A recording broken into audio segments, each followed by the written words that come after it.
تعالى وبركاته. في شعارنا الخالد: الله الوطن الملك. وخلال يومه 26 من أبريل 2025 وبمدينة فاس العاصمة الروحية والثقافية والعلمية للمملكة المغربية من طنجة إلى الدويرة بالصحراء المغربية في ظل العرش العلوي المجيد، تحضر هذه الجلسة الفكرية والفنية حول موضوع إيحاءات وألوان من الوحدة الترابية في ملتقى الوطني السابع للفنون التشكيلية ولله الحمد.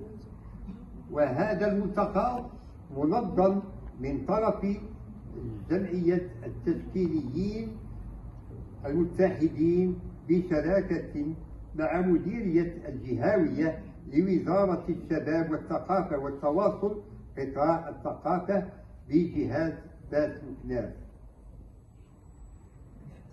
المستمعون الكرام، أصالة عن نفسي ونيابة عن زملائي الفاعلين المدنيين داخل وخارج الوطن المملكة المغربية العزيزة، أتقدم بالشكر لكل من ساهم ولكل من شارك وساهم وسيساهم في إنجاح هذا الملتقى السابع المعقد بمدينة فاس بين 25 من أبريل إلى 9 من ماي 2025.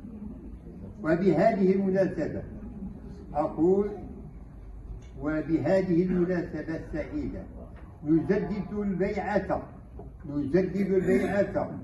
والولاء والوفاء والإخلاص للعرش العلوي المجيد.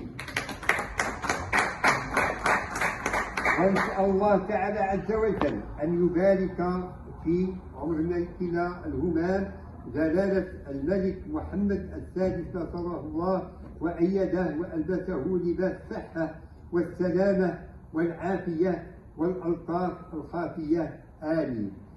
كما أجدد الشكر للسيد الرئيس وللسيد بيكو ولجميع أعضاء هذه الجمعية على ما يقومون به بالنسبة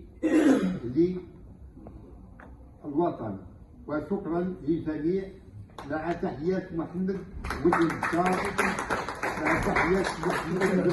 إسماعيل مواطن غيور من الأقاليم الجنوبية المغربية المعتز بها، والحمد لله.